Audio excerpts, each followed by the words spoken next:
KSRTCയിലെ സ്ത്രീകളുടെ സൗജന്യ യാത്ര. ഹാവ്, അതുണ്ടാക്കിയിരിക്കുന്ന വലിയ വിസ്മയം കണ്ടോ? KSRTCയിൽ ശമ്പളം മുടങ്ങി. 4000-ഓളം താൽക്കാലിക ജീവനക്കാർക്കാണ് ശമ്പളം മുടങ്ങിയത്. കണ്ടക്ടർമാർ, ഡ്രൈവർമാർ, മിനിസ്റ്റീരിയൽ ജീവനക്കാർ എന്നിവർക്ക് ഒരു മാസമായി ശമ്പളമില്ല. എങ്ങനെയുണ്ട്? 4000-ഓളം KSRTC ജീവനക്കാരുടെ ശമ്പളം മുടങ്ങിയിട്ടുണ്ട്. നമുക്ക് ഇങ്ങനെയുള്ള ചില വിസ്മയങ്ങളല്ലേ കാണിക്കാൻ പറ്റൂ. ജീവനക്കാർക്ക് എല്ലാം ഉറപ്പിക്കും, ഒന്നിനും ഒരു കുറവ് വരില്ല, എല്ലാം പഠിച്ച് പ്രവർത്തിക്കുന്ന ഒരു മുഖ്യനാണ്. ഞങ്ങളെ ഇല്ലാത്ത പ്ലാൻ ഇല്ല, എല്ലാത്തിലും ഞങ്ങളെ പദ്ധതിയുണ്ട്. ഇതൊക്കെ തട്ടിവിട്ടത് കേട്ടിട്ട് വോട്ട് ചെയ്ത ആ ശമ്പളം മുടങ്ങിയ KSRTC ജീവനക്കാരുണ്ടല്ലോ, നമ്മുടെ നാട്ടിൽ പറയുന്ന ഒരു വാചകമുണ്ട്, നമുക്ക് അതിയായിട്ട് ഭക്ഷണം കഴിച്ചാൽ എല്ലിന്റെ ഇടയിൽ കുത്തു എന്ന് പറയും. അതുപോലെ കഴിഞ്ഞ 10 വർഷത്തിനിടയിൽ മാസത്തിൽ 2 തവണയായിട്ടൊക്കെ നൽകിയിരുന്ന KSRTCയുടെ ശമ്പളം അത് അങ്ങനെ ആയിപ്പോകാൻ കാരണം കൊറോണ വന്ന കാലഘട്ടത്തിൽ സകല സർവീസുകളും നിർത്തിവെച്ച് KSRTCക്ക് വരുമാനമില്ലാതായി.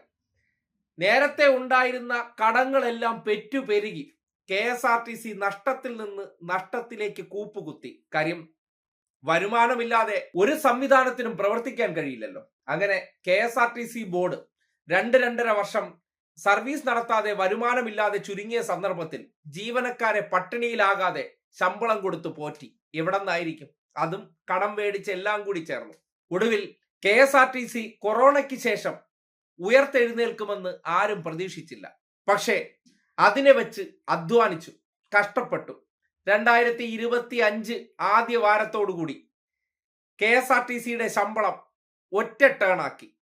കഴിഞ്ഞ 1 വർഷമായിട്ട് മുടങ്ങാതെ അവർക്ക് ശമ്പളങ്ങൾ കൃത്യമായി കൊടുത്തുകൊണ്ടിരുന്നു. പെൻഷൻ മുടക്കമുണ്ടായിരുന്നില്ല. ഇതൊക്കെ കൃത്യമായി മുടങ്ങാതെ കയ്യിൽ കിട്ടിയിരുന്നപ്പോൾ ഒരു വിചാരമുണ്ട്, നമ്മുടെ പ്രശ്നമൊക്കെ മാറിയല്ലോ, ഇനി അവർ വരട്ടെ. അവർ വന്നാൽ ഇതിനേക്കാൾ വലിയ വിസ്മയവും ഇതിനേക്കാൾ മികച്ചത് അവരാണെന്ന് തോന്നും. കാര്യം നമുക്ക് കഷ്ടപ്പാട് മാറുമ്പോൾ സ്വാഭാവികമായിട്ടും സഹായം ചെയ്തവരെ മറക്കുന്നത് ഒരു മനുഷ്യന്റെ ഒരു പൊതു രീതിയാണ്.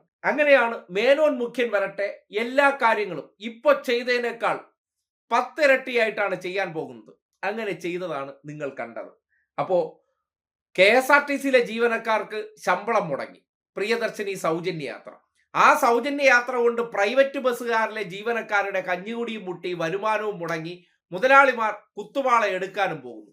അങ്ങനെ ഒരൊറ്റ വിസ്മയം കൊണ്ട് ഒരു മേഖലയിലെ 2 വിഭാഗക്കാരുടെ കഞ്ഞികുടി മുട്ടിച്ച ഭരണ മികവുണ്ടല്ലോ, അത് നിങ്ങൾ കണ്ണ് തുറന്നൊന്ന് തന്നെ കാണണം.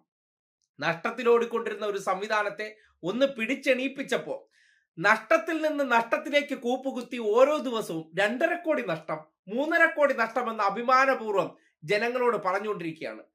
നാട്ടിലെ ചിലരെ സംബന്ധിക്കുന്നിടത്തോളം ഫ്രീ ആയിട്ട് കിട്ടിയ അതങ്ങ് വാങ്ങി പോക്കറ്റ് വെക്കുക, ഇത് ഓടിയാൽ എന്ത് ഓടിയില്ലെങ്കിൽ എന്ന്, നമുക്ക് ഫ്രീ കിട്ടിയില്ലേ എന്ന് വിചാരിക്കുന്നിടത്ത് KSRTCയിൽ 1.5 മാസത്തിനകത്ത് തന്നെ 4000-ഓളം ജീവനക്കാർക്ക് ശമ്പളം മുടങ്ങിയിട്ടുണ്ടെങ്കിൽ വരും കാലത്ത് എന്താണ് KSRTCയിൽ സംഭവിക്കാൻ പോകുന്നു എന്നതിന്റെ നേർസാക്ഷ്യം കൂടിയാണ്. കാര്യം ഏതെങ്കിലും ഒരു സംവിധാനം വലിയ ലാഭവും അതിനനുസരിച്ച് വരുമാനവും ഉണ്ടാക്കുന്നുണ്ടെങ്കിൽ സൗജന്യങ്ങളൊക്കെ കൊടുക്കാം.